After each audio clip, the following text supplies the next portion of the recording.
बोलो गौ माता की, भारत माता की, सत्य सनातन धर्म की।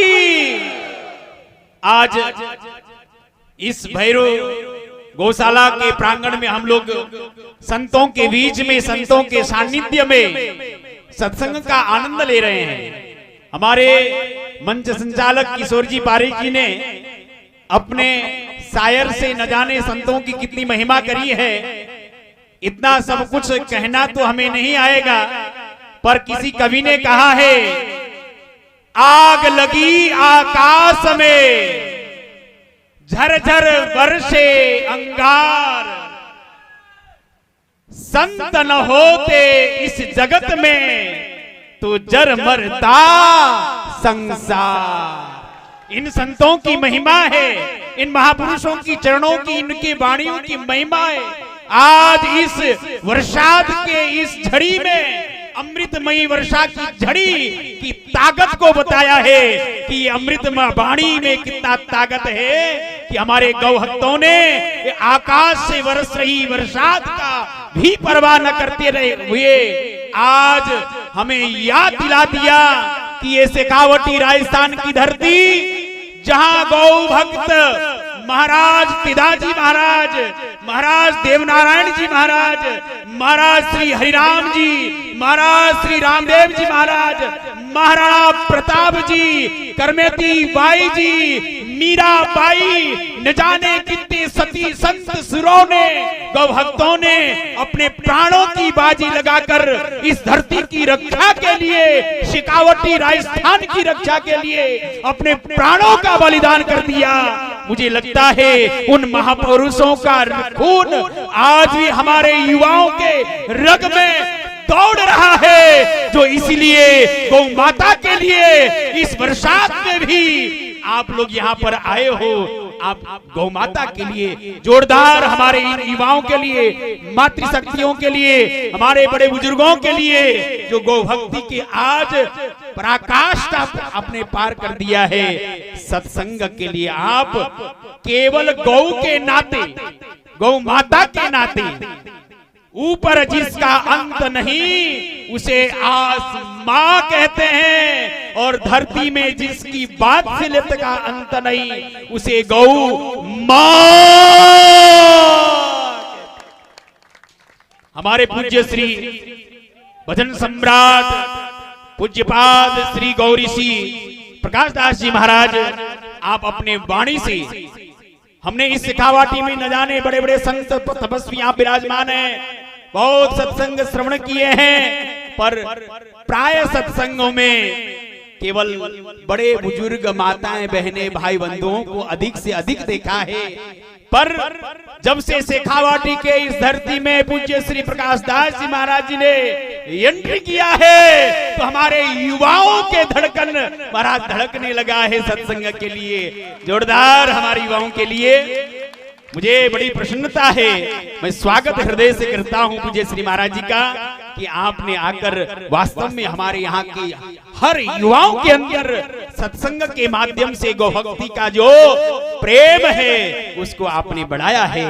और हमारे बीच में पूज्यपाद श्री मोतीनाथ जी महाराज काचवा धाम से, पूज्य श्री हमारे परम मित्र महावीर जी जती जी गाड़ोधा धाम सिमट से, हमारे बोदलासी पंचमनाथ जी महाराज, वास्तव में सूर्य के समान दीप्यमान आप विराजमान हैं। हमारे शिष्य भगवान दास जी महाराज और मातृशक्ति हमारे नवल भाई साहब भी आई हुई थी, आप सभी लोग विराजमान हैं। मैं आपसे ज्यादा कुछ न कहते हुए एक बात कहूंगा। पूज्य श्री महाराज जी ने आप सबसे निवेदन किया कि जहां पर हम लोग बैठे हुए हैं, यहाँ पर एक पांडाल का निर्माण होना चाहिए। निश्चित ही जहाँ पर महाराज जी की वाणी, संतों की वाणी कभी मिथ्या नहीं जाती है, और हमारे भामाशाहों की झड़ी लग गई। और मुझे विश्वास है कि इस रात्रि के सत्संग के बीच में ही टेंट सेट निर्माण का जो भामाशाह और रकम हमें मिल जाएगा। आप सभी भामाशाहों का धन्यवाद। एक बार क्या हुआ, छोटी सी बात, पूज्य श्री महाराज जी की जो वाणी है उसको सुनने के लिए आप सब लालायित हैं। हमारी मातृशक्ति बैठी हुई है, हमारे युवा सभी भाई बंधु बैठे हुए हैं। देखिए आप लोग संकोच करेंगे, अरे मैं क्या दे पाऊंगा, इतने बड़े बड़े लोग बैठे हुए हैं, संकोच मत करिए।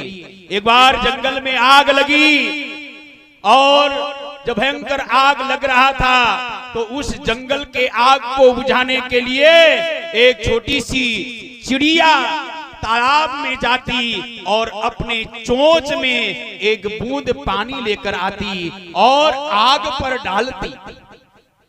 अब देखिए ये छोटी सी चिड़िया का प्रयास, उसी जंगल में एक कागला बैठा हुआ था, वो हंसने लगा और कहने लगा, अरे चिड़िया तू क्या कर रही है, तेरे एक चोंच के बूंद के पानी से जंगल की आग बुझने वाली नहीं है। तो उस चिड़िया ने क्या जवाब दिया जरा सोचिए। वो चिड़िया कहती है, भाई साहब मुझे मालूम नहीं कि मेरे चोंच के पानी से जंगल का आग बुझे या ना बुझे, पर मुझे विश्वास है जब इतिहासों के पन्ने में जब नाम लिखा जाएगा तो आग लगाने वालों में तेरा नाम लिखा जाएगा और आग बुझाने वालों में मेरी एक छोटी चिड़िया का नाम लिखा जाएगा।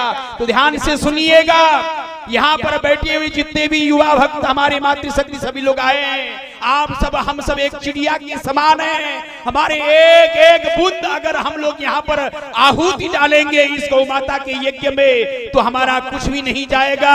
यहाँ तो गांव में अनेकों बैठे हुए हैं, नींद सैया पर सो रहे हैं, पर जब इतिहास में गौ भक्तों के नाम में किसी का नाम लिखा जाएगा तो यहाँ बैठे हुए सभी का स्वर्णिम अक्षर में इतिहास में नाम लिखा जाएगा।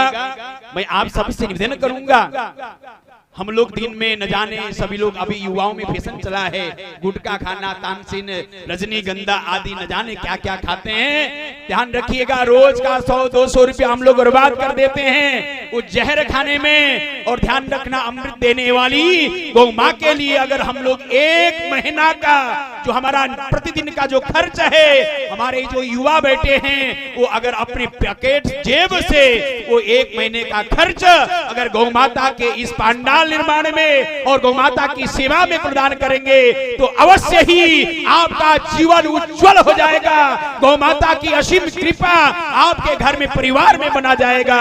इसीलिए हमारे युवा भी पीछे न हटे, क्योंकि ये भारत युवाओं का धनी देश है और जिस दिशा की ओर हमारे युवा चलते हमारा भारत भी उसी दिशा को तय करता है। इसीलिए है मेरे भाइयों, आप लोग सब लोग अधिक से अधिक संख्या में अधिक सहयोग प्रदान करके इस कार्यक्रम को यज्ञ को संपन्न करें। पूज्य महाराज जी का जो संकल्प है, 300 किलोमीटर दूर से चल कर आए हैं। बारसात में महाराज मेढक भी रोड में चलते हैं, गाड़ी से मेढक आदि न जाने कितने सांप बिच्छू कुचल कर मर जाते हैं, पाप भी लगता है। महाराज जी ने कहा अगर इस सत्संग के माध्यम से इस भैरव गौशाला इस प्रांगण में एक टेंट सेट गौ माता की छाया के लिए बन जाएगा तो हमारा आना सार्थक हो जाएगा। आज इतने संतों के साक्षियों में, पूजनीय गौ माँ के साक्षी में अगर आप लोग कुछ न कुछ आहुति प्रदान करेंगे तो आपका जीवन सफल हो जाएगा। बोलिए गौ माता की। यहाँ पर आयोजक परिवार का बहुत बहुत साधुवाद और हमारे ताराचंद जी, महेंद्र जी, राणवा जी और जितने भी यहाँ पर लगे हुए हैं सेवा में, आप सबको कोटि से वंदन करूंगा। और गौ माता की इस सेवा में आप लोग निरंतर लगे रहिए। मैंने सुना है राजस्थान में गौ मातृ शक्ति बहुत अधिक है। गौ अगर पूरे भारतवर्ष में गौ की संख्या अगर गिना जाए तो राजस्थान ही एक ऐसा प्रदेश है पूरे विश्व में एक तरफ और राजस्थान का पावन धरती एक तरफ जहां पर गौवंश गौ माँ निरंतर सेवा में लगी हुई है, यहाँ पल रही है। तो इसलिए आप सभी लोग गौ माता के प्रति प्रेरित हों। अब ज्यादा समय न लेंगे, पूज्यपाद श्री महाराज जी के मुखारविंद से अमृतमय भजनों के इस सरिता में हम लोग आनंद लेंगे। बोलिए भारत माता की जय श्री राम, जय जय श्री राम।